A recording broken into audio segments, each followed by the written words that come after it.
নগাঁৱৰ কঠিয়াতলীৰ ৰেংবেঙত বন্যহস্তীৰ সন্ত্ৰাস বিগত ১.৫ মাহ ধৰি এটা হাতীৰ জাকে অঞ্চলটোত চলাইছে তীব্ৰ সন্ত্ৰাস সন্ধিয়া হলে পাহাৰৰ পৰা নামি ৰাষ্ট্ৰীয় ঘাইপথ পাৰ হৈ ৰেংবেং অঞ্চলৰ কেইবাজনো লোকৰ বাসগৃহ লগতে খেতি-বাতি নষ্ট কৰে দৈনিক বন্যহস্তীসমূহ ৩৬ নং ৰাষ্ট্ৰীয় ঘাইপথ পাৰ হৈ থকাত যান-বাহন চলাচলতো যথেষ্ট অসুবিধাৰ সৃষ্টি হৈছে হাতী খেতাত ব্যৰ্থ হৈছে বন বিভাগ আপনার সদায় ইয়াত পার হয়ে যায় আর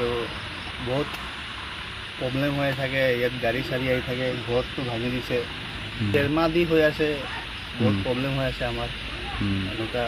অশান্তি হয়ে আছে আর এইটো রাস্তা বনাই লৈছে আমিতো ঘৰত থাকো মানুহ ইয়াতে এনেকা প্ৰবলেম হয়ে গেছে কিন্তু খেতি-বাতি নষ্ট কৰিছে নেকি খেতি-বাতি আছে এফালে নষ্ট কৰি আছে আৰু ঘৰটোতো বেছি নষ্ট কৰি দিলে আমাৰ ৰিস্ক হৈ যায় ইয়াতে ঘৰটো থাকাত ভাঙিছে এতিয়া উপায় নাই এতিয়া ঘৰটোতে এতিয়া ভাঙি ডেলি ৰাস্তা বনাই দিছে এতিয়া বাবাকেইটা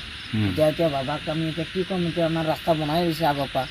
এতিয়া ঘৰ ভাঙি কিনি যায়গৈ ডেলি মানে আহি আমাৰ কঁঠাল গছ আছে কঁঠাল গছত খায় এতিয়া উপায় নাই এতিয়া গাড়ীকেইটা এতিয়া আমি ৰখাই কিনি পাৰ কৰিব লাগিব এনেকুৱা অৱস্থা হৈ গৈছে আমাৰ এতিয়া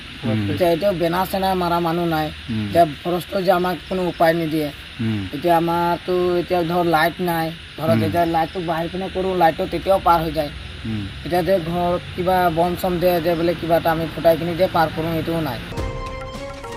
কঠিয়াতলীৰ পৰা শান্তনু কুমাৰ শৰ্মা ৰিপৰ্ট এনি ভাৰত 24